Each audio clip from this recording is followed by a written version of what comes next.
Welcome to Impetus Workload Transformation Assessment Demo, Transformation Recommendations. In the last video, we have seen how to explore the in-depth analysis. This provides a summary of key resource utilization and complexity metrics for the queries that are recommended for transformation to modern data platform. Based on the thresholds for resource utilization, query complexity and execution time, assessment auto-generates actionable recommendations. Key resource utilization summary for input files. Recommendations for the jobs or orchestrator scripts that should be transformed first.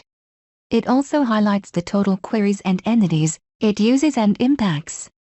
Click through it for more details. End-to-end lineage shows complex interdependencies that exists between the workloads.